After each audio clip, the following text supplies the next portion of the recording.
Good day, good people. Once again, you've got the grumpy old nerds in your ear as I sit here trying to adjust what the hell I'm doing. As always, I'm Uncle John. And over there is Uncle Rod. Hi, Uncle Rod. What's up, good people? It looks like we're running a two-man tonight for a little bit. I mean, two-man weave. We can do this. It's going to be what it's going to be. But, I wanted to talk a little about the Atlanta Sci-Fi Expo that's going on this weekend. And hopefully a little bit later, Tony Cade, who is running that particular show, will be on the show with us to talk about that. But Cool. since it's just me and you, Rod, hell, I can talk about what the hell I want to at this point. Yes, you can. So there were three things that I wanted to talk about real quick. Reacher, the new season. I guess this is season 3. What's up, Alvin? I want to talk about Invincible, whose last episode of this new season just aired. Okay. And I want to talk about Severance, which continues to be fascinating and brilliant television. Okay. All right. But I don't think you caught up with Severance yet. I have not, but what's interesting? What's up? I haven't gotten a chance to catch up with all the episodes, but I've been looking at a lot of articles that's been written about this show. Yeah. And it's getting almost to the point of like how Lost was with people. Yeah. Well, or Game of Thrones, where people are like talking about it's like, must-see television, appointment television almost. Okay. Yeah. When you said Lost, it triggered me. I see. Yeah. Because hey, Auntie Nicole. What's up? Hola.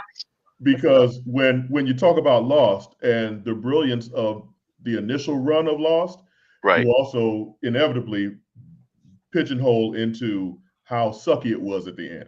Right. Now, see, that's what I was getting to. Like, I'm really hoping that the people who are writing this understand what happened with Lost and what happened with Game of Thrones, and don't fall into that same trap, because this is getting to the point where people are really, really liking this show, and I think I hope that they're paying attention. And for some reason, I have no clue as to no insight into this whatsoever. But I really think that they already have have already decided how this show is going to end.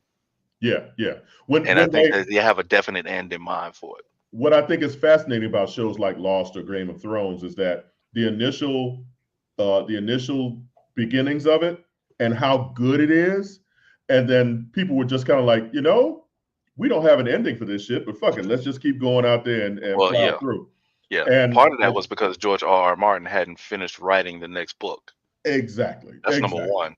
Yeah. So, and number two, when you leave it up to, I think it was Benioff and Weiss to, kind of write the last 2 seasons. That's when you saw the drop. Really, it was when they ran out of source material. That's when you started to see the drop in the show. What happened with Lost was the success of it caught the creators by surprise. Yeah. And they were just like, what? Wait, people like this? And they were just throwing shit at the wall like spaghetti trying to see what stuck. That's really what it seemed like, bro. I'm not even gonna lie. Because there were so many, like one thing about Lost that really bothered me was that when you cast a young actor like that, and I don't remember the young man's name, but who played Walt, you have to take into account that the motherfucker's gonna grow up. Right. And if you're only, I think those first couple of seasons, they were only supposed to have been on the island for a little while. But, in a matter of years, in a matter of 3 or 4 years, this young man is a young man. He's no longer this cute little kid that you would draft, that you would sign. So I think, Rod, you good? Yeah. Okay. So Auntie Nicole, we are until Tony gets here, we're going to talk about Lost. We're going to talk about Severance, Invincible, and Reacher. Which one out of the 3, and I know it's a handicap because you haven't seen Severance, and I don't know of the 3 that you've seen. Which one of the I've seen all of Severance. But I'm talking about the 3 that I just mentioned: Severance, Invincible. Oh yeah. And whatever. So for me, I think right now I'm getting the most joy out of watching Severance. For some Reacher this season seems cartoonish. Mm. I haven't watched this season for Reacher at all. So, but I have to say, and I was a little bummed by this because I listened to a couple of people and a couple of YouTube videos. They're thinking that Severance is going to have 3 seasons and that's it. There's not going to be anything else. They said because of, and this is just theory, of course. Nobody's said nothing in stone, but they think because they've ramped up this second season so much with giving so much information finally around the characters and so on, that all they can do now is kind of finally bring everything to a head for one more season. And Alton, don't watch Lost. Don't worry about it. I actually Wow. I've not watched Lost either. Wow. I'm with you, Alton. I've not watched it at all.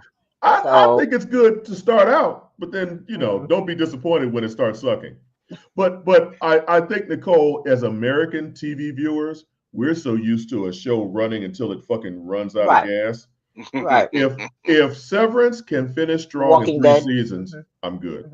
Mhm. Walking Dead is a perfect example. Yes. They took every ounce of water out of that fucking well. Absolutely. It was done.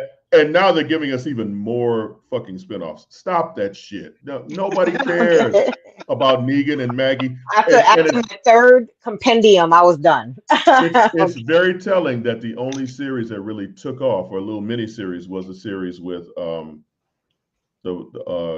black woman and Carl's daddy. Oh, I can't remember these motherfuckers' names. That's terrible. Miss Shawn. Michelle, Carl. right? Michelle, right. Mhm. So, but think I have Tony's to say, ready. I think, Tony's ready? Well, Yeah. come on in, Tony. I think we're waiting on Mel to let him in. But I think that I just watched the season ending of Invincible. Mm. And Rod, I don't know. Have you watched it, Nicole? I haven't seen it No, yet. I haven't seen it. I haven't seen Haven't seen it yet. So, and this doesn't have to deal with just the season ender. It has Okay. to deal with the show as a whole. Okay. And having, as someone who read the comics, Mm-hmm. this show is so fucking whiny. It is so fucking whiny. And I get it. Superheroes are nothing but soap operas Right. with capes. Superpowers. Yep. But A lot of Jesus, mental issues with superheroes. but sweet Jesus on the mountaintop, they whine so damn much. And so many this- conflicts of interest and Oh my you know, all the God. metaphors. Why are you doing this? Why? Oh no. Why can't you just be a good person? Shut the fuck up. Why can't you just be good. evil? Be unambiguously evil, so I don't feel bad You about know, kicking your ass. Right. Okay. You evil, I'm gonna kill your ass. How about that? Oh my gosh. And without, Yeah. and I'm not going to give out any spoilers, but the season ender is more of the same, if not even more so. The wine Yeah. level is, and I don't remember it being. Maybe it just reads better, but listening and watching, they bitch and moan a lot. Hey, you know what? I'm just happy they brought Battle Beast back. Yeah. And you'll be happy with this episode as well. But yeah, I just and the world of Invincible is so expansive and so deep, and you could have 3 or 4 different series on these Invincible characters. But it just gets to a point where it's just like, man, shut the fuck up and just punch the bad guy in the mouth. Shit. Yeah. Oh, goodness. I think this can you bring Tony in now? Stop with the monologues, Super producer. Really on you Here we to bring go. him in. Here we go. Hey, Tony, Tony. what's good, sir? Nothing much. How you guys doing? All right, Tony. Hey, it man, seems like living every a life. time we talk to you at the store. I'm always at the store. Right now, we got the expo coming up in what, 2 days? It is not a backdrop. That is his real location. Absolutely. I'm here at the store. Matter of fact, Stephanie and Kimberly are here now working on expo stuff. Kimberly, geez. Oh, sorry, Kamiko. Damn. I gotta get the names right. Get them right. That's how you know Tony ain't a pimp, because he's calling everybody by the wrong name. After a while, it's just gonna be like, "Hey, you, come here." Rika, Sharana, and Dawn. I'm gonna put it out there. I am definitely not a pimp because trust me, I have no control over these women. Lord. Come on, Slick Back. Come on, Slick Back. You can't be like that. Yeah. So it's not like that DMX song. So come on, Tony, since you've led us into this. The Atlanta Sci-Fi Expo is this weekend. What do we have to look forward to, man? Well, first of all, it's free. Damn. All right. Second of all, as of last count, we got about 40 plus vendors. We got about 40 hours worth of programming. We've got gaming. We've got cosplay. We've got panels. We've got guests. We got a fashion show. What? And at night, we have an interdimensional cosplay ball. Interdimensional. Wow. That looks like something. That looks like something from Hogwarts right there. Look at this. Game of Thrones. Sealed invitation. Hey, Uncle DJ. Wow. What up? What up? Uncle DJ. Okay, so tell us about some of the guests. Who do you have coming in? Well, let's see. Are you guys familiar with Ada Tempo Thomas? She was in the latest. Good grief, there's some brain dead. I can't believe I do it that way. The Color Purple. She was in the Color Purple. Okay. And she's also appeared in Hawkeye and also Black Lightning. Nice. Who else we got? All right, we've got one of my favorite creators and artists is Lauren Brown. We've got her coming, and she's actually an art director for Wizards of the Coast now, and she's actually an award-winning illustrator. Nice. And she, like I said, she's the art director for Wizards of the Coast, which, if some of you know, put out both Dungeons and Dragons and also Magic the Gathering. That sounds great, man. So where is this expo at? It's going to be at Northlake Mall, right here in Atlanta, right off of 285. Easy for everybody to get to. Northlake Mall. Spectacular, man. So I have to ask, what is an interdimensional cosplay ball? Oh, well, hold up. You want to jump in real quick? Oh, shit. I'm so glad you asked. Oh. Well, hello. I am B. Cunningham, and I will be one of your hosts at the Interdimensional Ball. And as far as the Interdimensional Ball, it is our first cosplay ball. It is also a charity ball, so we do accept donations. So, if you want to slide some money over to us to continue for the next ball, we will highly appreciate it. The next con, the next expo. Yes, the next con too. I know, but we still need to get stuff for this ball. Man. Yeah. So anyway, you can look forward to delicious food, i.e. turkey meatballs. We even have consideration for our non-pork eating friends with our pigs in a blanket that are actually beef versus, the usual pork and chicken and beef combination that they normally have. So do you have, let me ask real quick, do you have the meat that's actually plants but kind of tastes like meat? No, we're just going to have vegetables for that. We got chicken and waffles. Even vegetarians don't like that. if you squint your brain hard enough, you can accept that as meat. Yes, it is. That's like telling me cauliflower chicken sandwiches actually taste like chicken. Right. Oh, gosh. Or jackfruit tastes like chicken, exactly. But yes, you also get to listen to the wonderful tunes of ATL-based producer DJ Quirkless Wonder.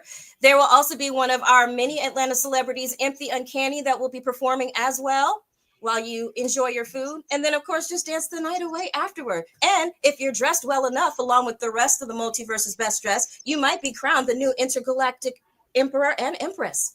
Oh, well, all right. Nice. So they're giving out titles. What's up? So is this event free as well?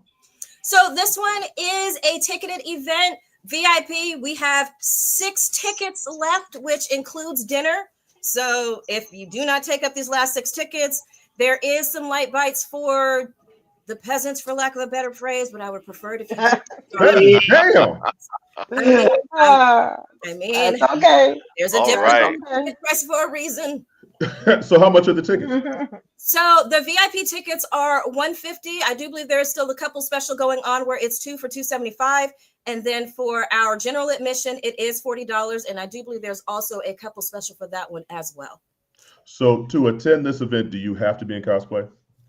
Preferably, but if you are in semi-formal wear, we will accept that as well. Okay. And what time is this going on? So the ball starts at 7 o'clock. Programming will start at 7:30. I do recommend getting there at 7 so you can take your pictures against our wonderful backdrops with some of the great photographers that we will have there to capture those memories for you. All right. Well, that's about as comprehensive as we gonna get. And this is Saturday night? Yes, this will be Saturday night on the 15th. Okay. Well, thank you so very much. Absolutely. If you would allow Tony to come back. Indeed. I'm back. Okay, Hey, Tony. Tony, real quick, I got a question. Can you rattle off the top of your head like some of the panels that you got going on in the expo? Now without pulling up a spreadsheet. Okay. Okay, so you got me off guard on that one. I caught you. I'm sorry. My bad.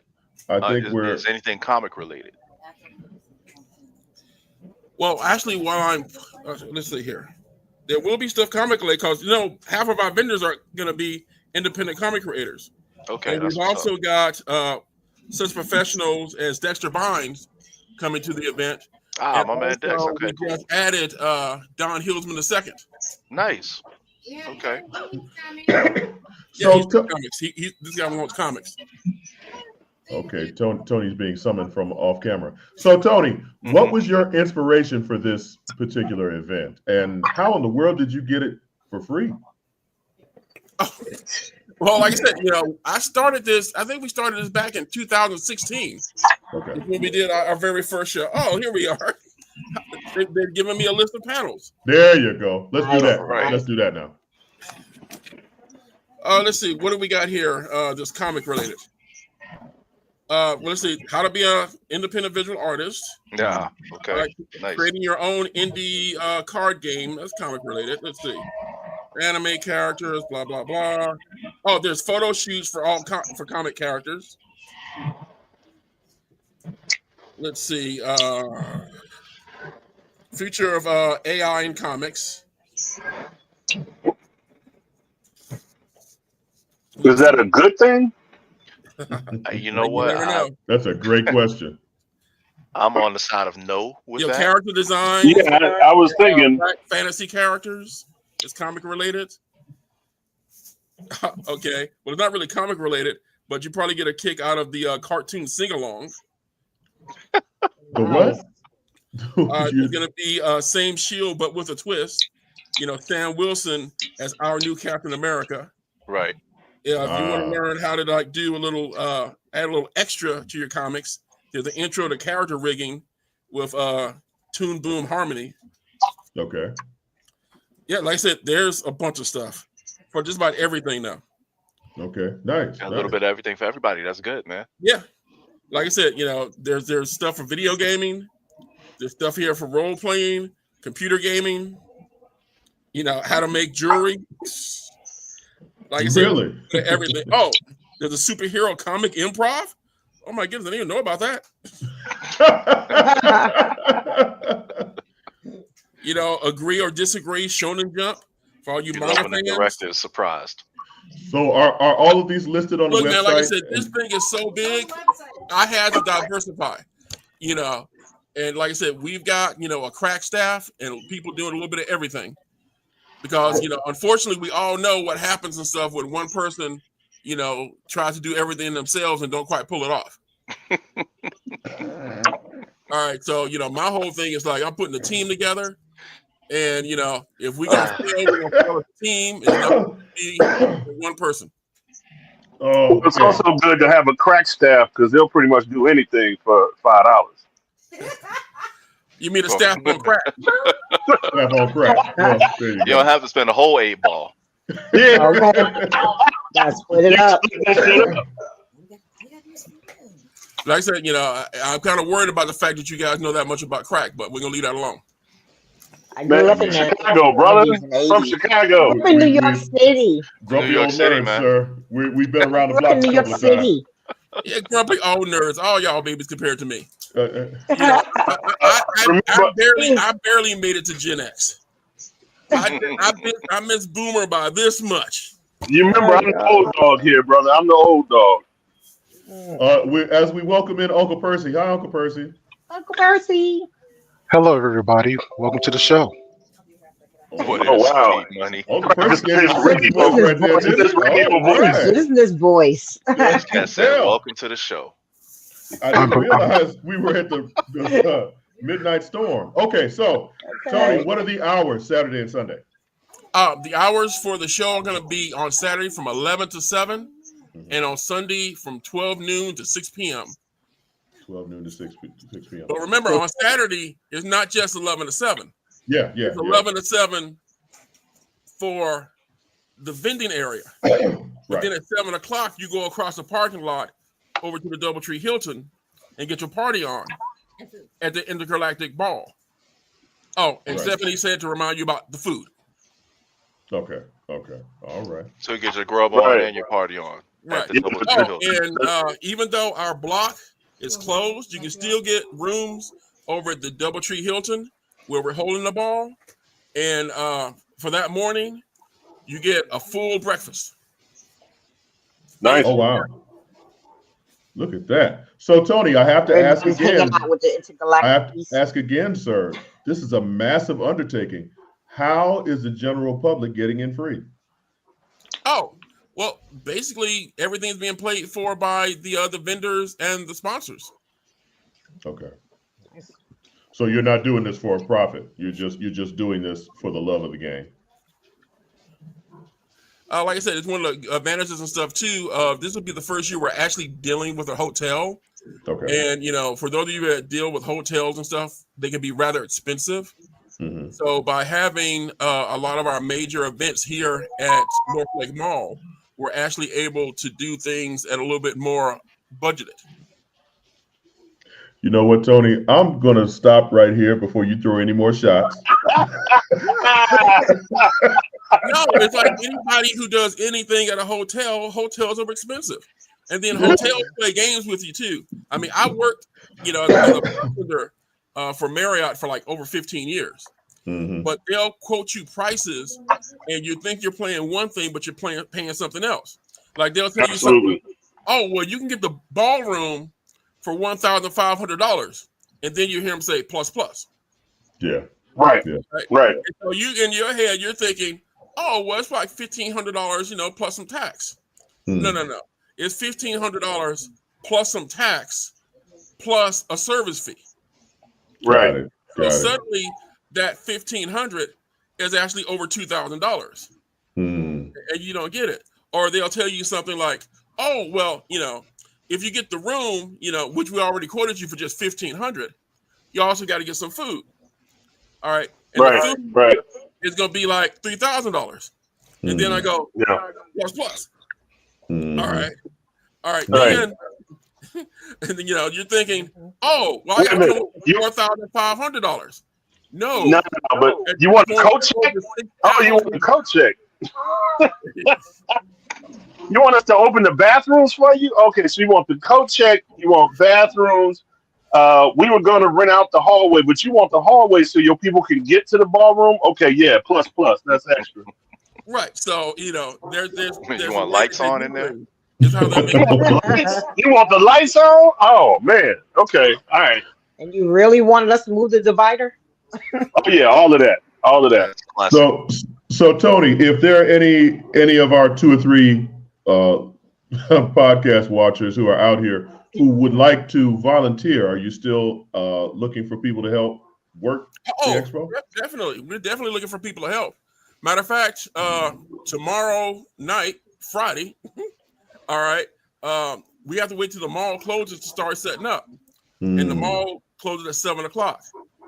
So we need as many people as possible to show up at 7 o'clock to help us put out some tables and chairs for our vendors and also set up the panel rooms. So I'm like begging, for people to come down and help out. Because like I said, it's free to the public, so we don't have like money to pay, for a bunch of laborers to come in and do all this stuff. We're not paying for the hotel to do all this stuff. We have to actually get out there and do it ourselves. Got you. Usually back in the day and stuff, I would get out there and stuff and like toss tables and chairs. Unfortunately, the last few years and stuff, I've started to kind of like feel my age, So I get out there. Now, once you get past a certain age, you don't do stuff like that, bro. Oh gosh. I say once you don't help people move, you don't do none of that. Hell no. The age starts tapping you on the shoulder. A 6-pack and pizza just don't go as far as it used to when you get our age. Shit. Oh man, but hey, in your 20s, that 6-pack of pizza can get you a lot. Man, listen, that's all I needed. You need me to help you move? Okay. Yeah. The good old days. Yeah, there you go. Good old days. Okay, Tony. Well, unless any of my just even setting up though, we need people and stuff to help monitor the panel rooms. Okay. You know, because with the panel rooms and stuff, we got to make sure that people, you know, our guests and our panelists are keeping time, know how much time they got in their panels, you know, just meet people, you know, to be guides, you know, say, oh, well, hey, this panel room's over here. This game is over here. Oh, you're looking for, you know, the Hero Clicks tournament. That's going to be over here. You know, we need like all kind of people to help. Gotcha. And like, not like those expensive cons that cost you like, you know, $150 for the weekend. And $1,000 for your hotel room to stay for those 4 days. You know, we can't be like, oh, well, we'll give you a free membership, you know, if you come and volunteer. We're already free. And then some turkey meatballs? Like I said, they got the turkey and they got the beef. And beef. Okay. Because nobody wants to work that hard without any balls. But, Tony, I want to thank you for your help, for your for this con, because it's definitely needed. Appreciative of your vision for this, and I know it's going to be a huge success. And if I can get my old ass up off the couch, I might come up Friday and toss a few chairs. And by few, I mean one. Definitely appreciate it. But like I said, it's going to have everything that you get from a regular con. Like I said, we got the panels, you know, we got, you know, the vendors. You know, we got guests. You know, luckily they're not guests that I have to like, you know, pay $5,000 to show up. You know, they're coming on because they want to, you know, meet their fans. You know, they have to guarantee me signatures. What's this in my window? Let me adjust this real quick. Y'all keep acting like I'm throwing shade. All I'm doing is letting people know what it actually takes to run a convention. It's not easy. Tony, you know what? I didn't know something like this could happen and people not pay and actually come and enjoy. And I'm just excited. And I'm definitely going to come check you out. And if anybody here watching is in the Atlanta area and comes out, maybe you run into a grumpy old nerd or two as well. Tony, thank you for coming on the show. Oh, well, real quick, I was going to point out and stuff. If you guys want to do a live show, all right, voice actor Bob Carter has actually helped us set up a podcast studio here on location. So you can actually do a live show from the Atlanta Sci-Fi and Fantasy Expo if you want. Well, that sounds awesome for the Atlanta-based crew. It does, doesn't it? Which would be me. Good luck with that. But you the only one in the ATL right now? Yes, sir. Oh, okay. Yeah, I'm in Baltimore, so I got my own issue. way out the way. So, Tony, I know you got a lot of work still to do, so we're going to let you go. Thank you once again for coming on the show, and we'll come back next week. Maybe, hey, why don't we come back next week and just recap? How's that? All right, sounds good. And yeah, I was listening to you guys earlier. You're like pointing out how much TV I'm not watching. I got all these shows I got to keep up with. The last thing that I was watching that had like a bunch of fanfare behind it was Paradise. Yes. Okay. That's respectable. Paradise is awesome. Yeah, it was awesome until I found an episode. Hey, I didn't see it yet. I've heard that. Here we go. That's how it is. That's how it is. But on that note, yep. All right, Tony. So with that, we will take a break, and when we come back, I saw something that kind of disturbed me on the interweb. Like this? No, my bad. It's not a show unless DJ's showing his titties. So I didn't know you were old nerds after hours. Got that Slim version. And hopefully super producer Mel can play that trailer for us when we come back as well. So DJ, if you could send us out, please. After these messages, we'll be right back.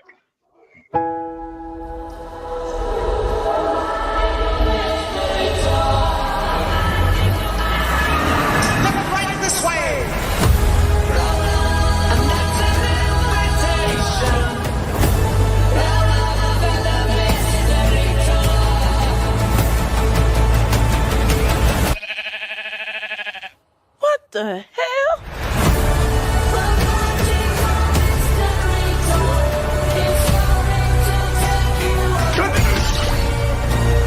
Anything you can dream about here, you can make.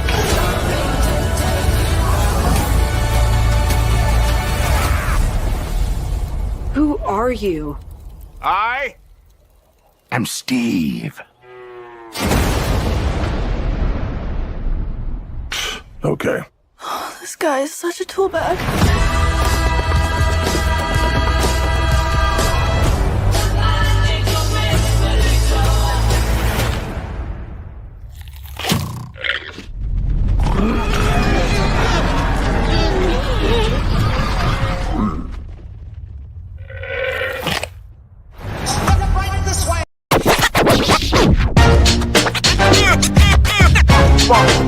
It's like a loot machine.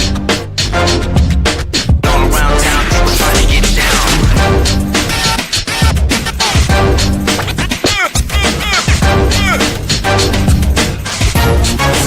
It's like a loot machine.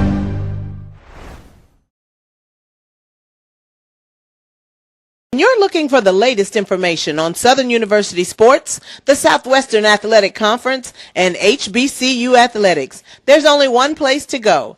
Tune in to the Carlos Brown Show, exclusively on the Black College Sports Network. It's never too early to plant the seed, to share the tradition, and instill a sense of pride in your HBCU with your little ones. HBCU Pride and Joy Children's Boutique helps you share your school spirit with a wide selection of adorable kids apparel and accessories officially licensed from your favorite HBCU. Visit hbcupridejoy.com and follow us on all social media at HBCU Pride Joy on Facebook and Twitter. Hey y'all, it's your girl Sonia from She Say Sports. Make sure to check us out every Friday morning at 9 a.m. on Black College Sports Network, YouTube, and Linktree. And please don't forget to subscribe to our YouTube page.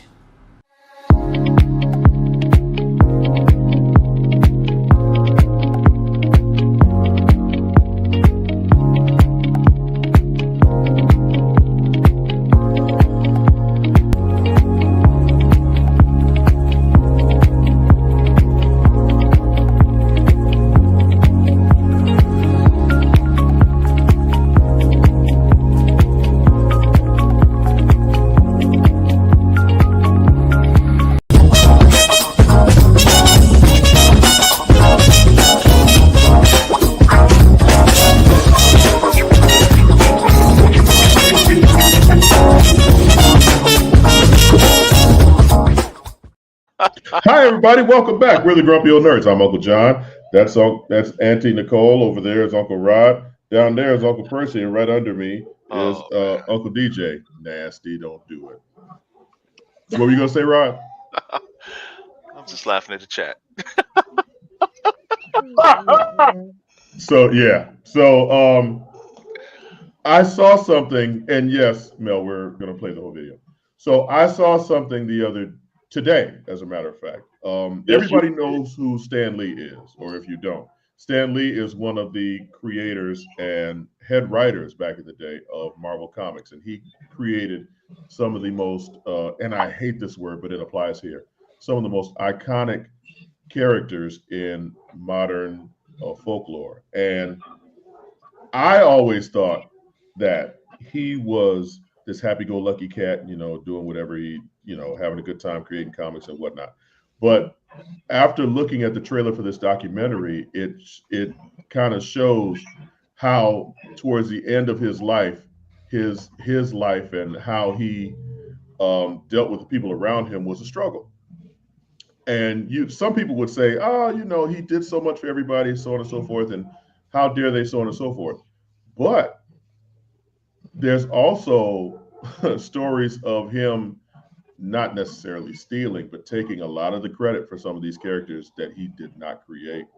Screwing people over. A little bit, yeah. And I think that, I hate to say it like this because it sounds rough coming from a place of, the man has passed away and he can't really defend himself.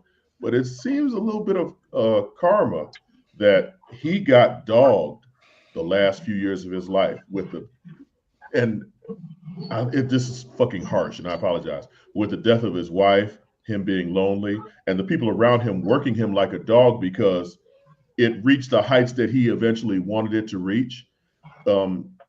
Speaking on the Marvel Empire, Stan Lee led a very complicated life. And I think that's the best way to put it. Yeah. And I would be interested in seeing this film, this documentary, once it's fully funded, because not only do I want to see the ups and I want to see how he got to where he was, but I also want to see the other side. I want to hear from Jack Kirby's estate. I want to hear from Steve Ditko's estate. I want to hear from the estate of the other creators who had for real beef with him. He picked live wires with that one. You know what I'm saying? He left Marvel for a while and started working with DC. And, if you know anything about the comic world, that was fucking taboo. So, super producer Mel, if you have that video queued up, you were asking if we wanted to play the whole thing. I didn't think it was more than 2 or 3 minutes, but maybe I'm wrong. So let's check it out, and if we have to cut it out because it runs long, that's fine. But I would like everybody to see this, if at all possible. Fun and fact. I'll keep Fun talking fact until about Mel brings Stan Lee. it up. You said again? I said fun fact with Stan Lee. He served with Dr. Seuss, right? He did what? He served with Dr. Seuss. How did he serve Dr. Seuss? Served with. He served with.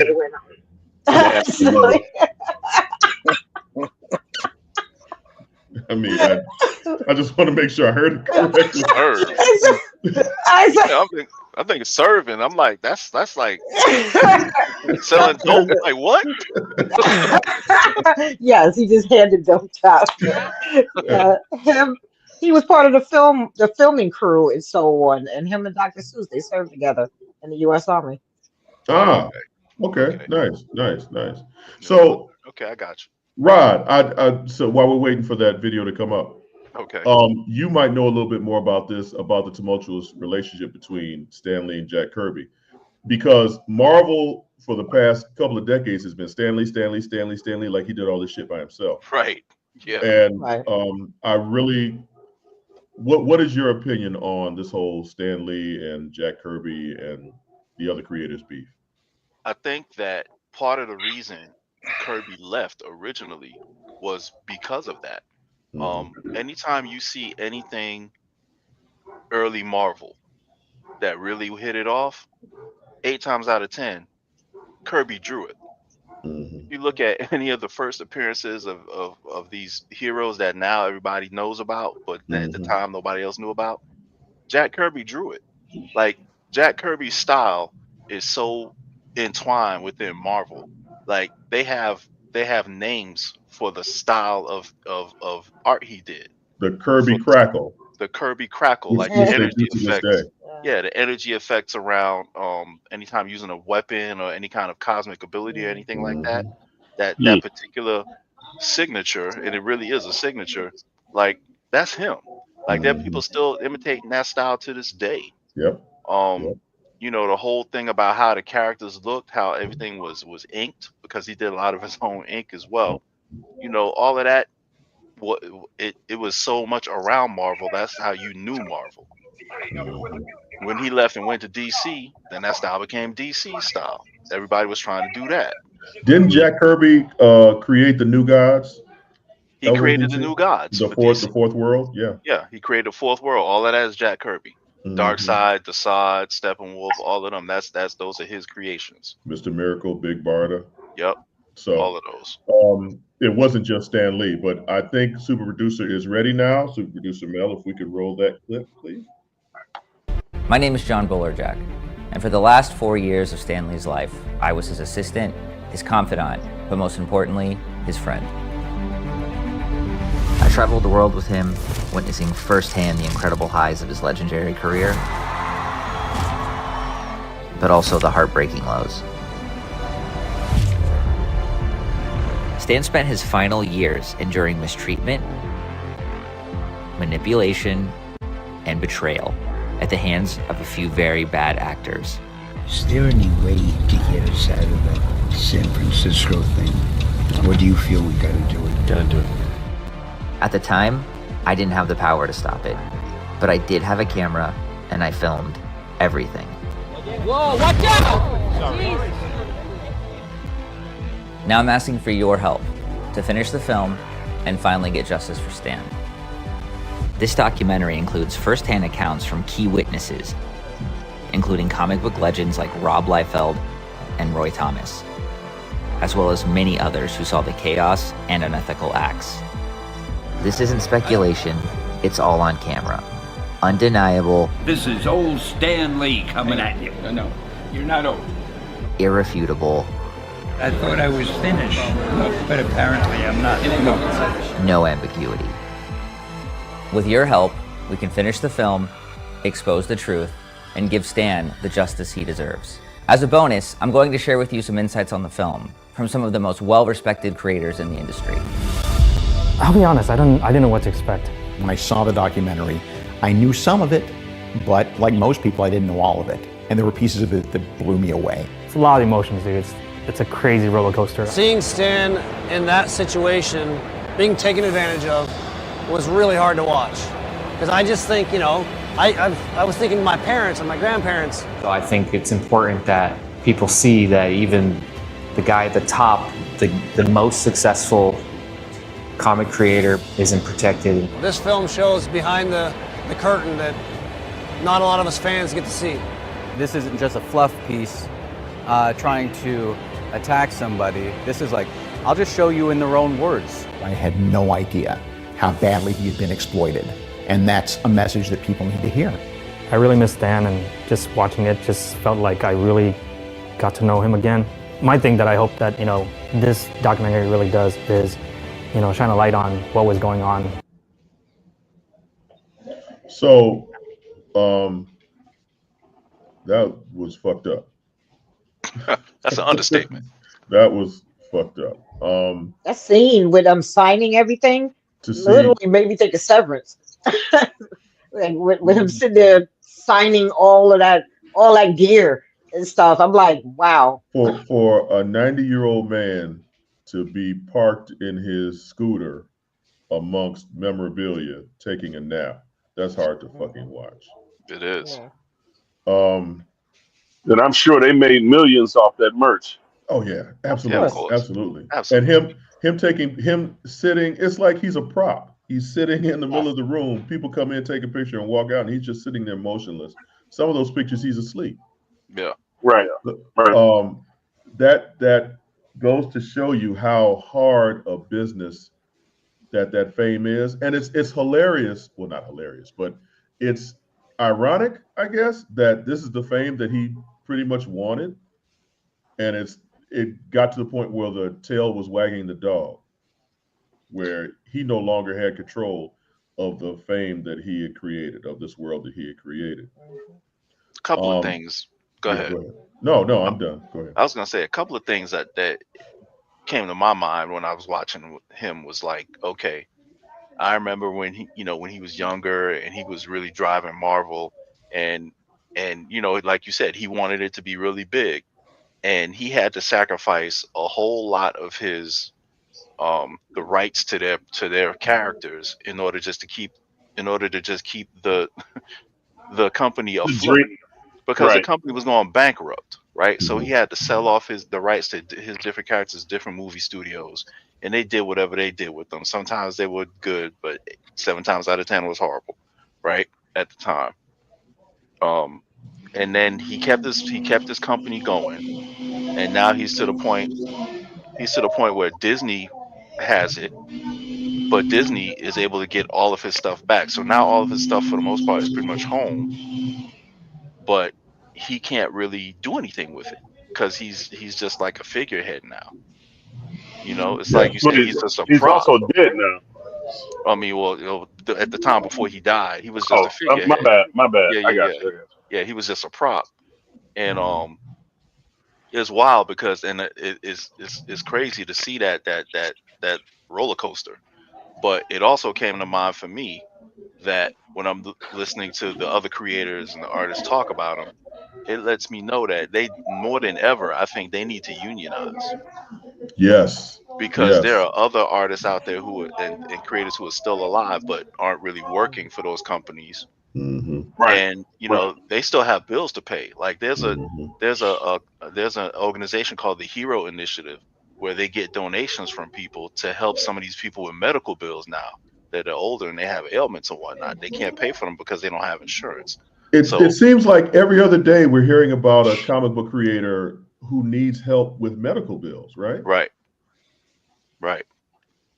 So no, Our it's legacy characters are like from past. You know what I'm saying? When you think about those that have been made famous, Right. all of They our created comic book those characters. characters Right. and they get no These money. people are the ones who created it, and now, you know, they're at this point in life. Like think of us. We're older now. We're not young, but we were young reading their work. You know, and now these guys are, you know, well, it's unfortunately. like excuse me. It's like the creator of Blue Marvel. What's his name? It escapes me. Kevin Grievous. Kevin Grievous. He was on the show and we were asking him about that character. He was like, "Yeah, I created it, but Marvel owns it now." It's Right. like no matter what happens from going forward, he makes no money off of that. Right. And that's Because- wrong. Right. Absolutely. Absolutely. Absolutely. It's not like they can't work into a contract where, you know, you get a certain, the creator gets a certain amount of money regardless every year. But let me Every time they use them, or you know, whenever that character is shown to be in any kind of motion picture, animated feature, anything like that, you should get a percentage every time that character is used. Absolutely. Absolutely. But isn't it a case sometimes where the creation is eating itself, where you sell off this character, but then you're like, oh, I can't, you know, at this stage of the game, you can be independent and still be huge. Robert Kirkman still owns all the rights to his Invincible and Walking creation. Dead. Yeah. So he's making tons of money. And I hate to keep going back to this, but Stan Lee became a victim of the world he created, right? It seems that way, doesn't it? Yeah. It seems that way. In terms of how creators were treated, how artists were treated, how writers were treated. And it's not Because just Marvel. That was the business. That's the and business. That is the business at this time. That's how everything became so big. None of these creators own the estate. Bob Kane's estate had to sue DC in order for them to get money for the overuse of Batman. Yeah, but you know what? Bob Kane shitted Bill Finger out of millions. Yes. So yes, you're right. No, so he I gets totally whatever agree. he deserves. His estate is they're getting whatever they deserve right now. Okay, so you're saying that about Bob Kane's estate? Fine. Are we looking at Stan Lee like that too? It depends. How many people? Right. How many people did he mess over that way? Well, we named two very prominent creators, Jack Kirby and Steve Ditko. But Kirby came back, so something must have happened. Well, he finally recognized he was fucking wrong. What about and I mean, other than that, I mean, Kirby had to come back for more money. I mean, it gets down. It's down to nickels and dimes and cents, and he became a prisoner of his own success. Yes, Tia, Yes, I Tia. agree. Yeah. Yes. And because at the end of the day, Stan Lee was a great salesman. They created a character in DC called Funky Flashman, who was, you know, this like fast Let me talking. guess, he was black. He was a fast He was talking black. con man. No, he wasn't. But he was a fast talking con man, and that was modeled after Stan Lee. And then Stan Lee goes out there and does all this stuff. And I don't want to say he's shitting on these other creators, but my goodness, it just seems like it was a little bit of unethical practices. There were a bunch of creators in the 90s who left Marvel and went out and created their own studio. Created Image. Right. Because they were being robbed of their creations. Now, Rob Liefeld, I ain't trying to hear shit he got to say just because he's an ass. I'm not gonna totally throw out anything he says, but part of the reason Image was created was because they wanted people to have creative control over their stuff. Yes. And Image is pretty much a facilitator for people to set up their own studios, and Image is like the distributor. However, I know some people who were trying to get stuff done through Image, and they found that their deals weren't really all that great either initially. Because the comic book industry is shitty.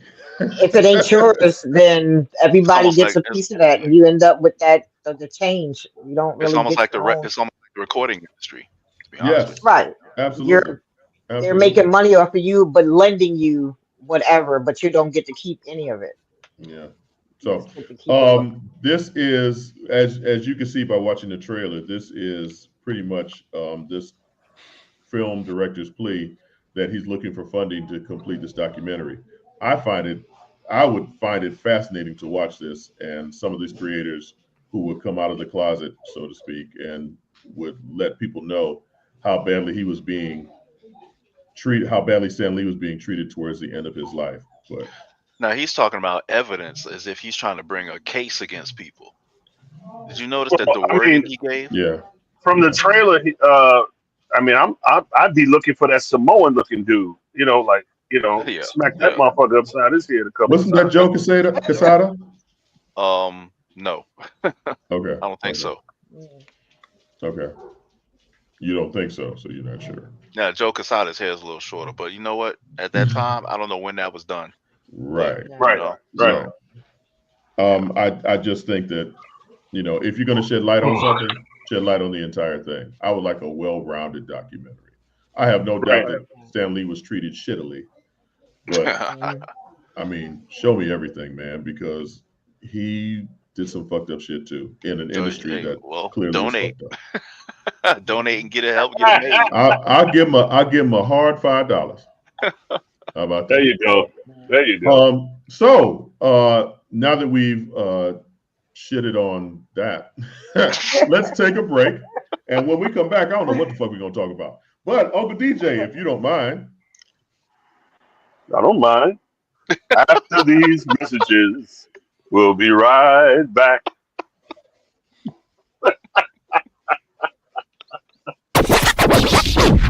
Since 2002, Empowerment Resources, Inc., a nonprofit organization, has empowered more than 1,500 youth and adults in Duval and surrounding counties.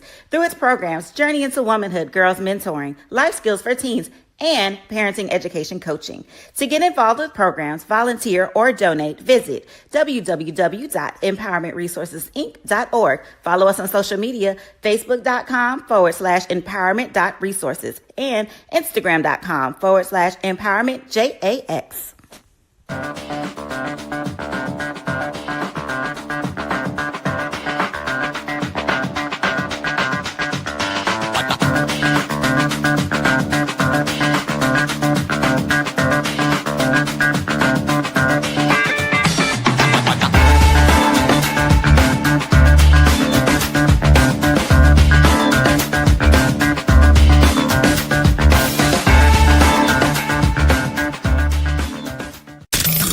The human voice has always connected audiences with experiences. Major brands all across America have trusted Kever's voice time and time again. Conversational, powerhouse, intelligent, and sincere. That's the voice you need for your creative marketing process. KEAVERSVOICE.com. Kever's Voice, Kever's Voice, KeversVoice.com. Always on, all the time. It's never too early to plant the seed, to share the tradition, and instill a sense of pride in your HBCU with your little ones. HBCU Pride and Joy Children's Boutique helps you share your school spirit with a wide selection of adorable kids apparel and accessories officially licensed from your favorite HBCU. Visit hbcupridejoy.com and follow us on all social media at HBCU Pride Joy on Facebook and Twitter. When it comes to professional learning, teachers deserve better. From the leader in online learning, Stride brings you the Stride Professional Development Center. an on-demand library of mobile-friendly courses that gives teachers choice and flexibility, allowing them to learn anytime and anywhere. Our dynamic courses provide bite-sized learning and help educators advance their knowledge while also gaining professional development hours. It's time you take charge of your learning. Visit us today to get started.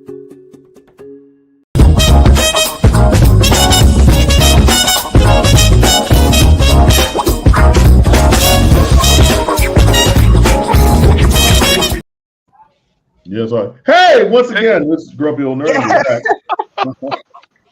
I'm sorry. I had to fuss with my children real quick. My house is just fucking loud. So I'm just trying to get that's okay. It kind of cut to us. I got 4 more minutes. If they just shut the fuck up, I'd be okay. Oh, God. So here's some news for you. Sadie Sink, who plays the fan-beloved character Max in Stranger Things, has been cast in Spider-Man 4. Any speculation as to who she'll be portraying? Who was it? Sadie Sink, the little redhead girl from Stranger Things. Oh, yeah. Okay. Spider-Man 4. Black Cat. Ah, okay. Okay. Somebody's love interest. Black Cat. Please don't be any more specific, Nicole. No. A love interest. So, Percy, you think Black Cat? Unless she's the new Mary Jane, unless they're gonna follow her red hair and become the new Mary Jane. I mean, you would think, right? With that flaming red hair, you would think she'd be Mary Jane, but Zendaya's already MJ. Well, not Mary Jane. Yeah, and she's gonna be in the film, but they said she wouldn't be in it for long. So really, I don't know what that means.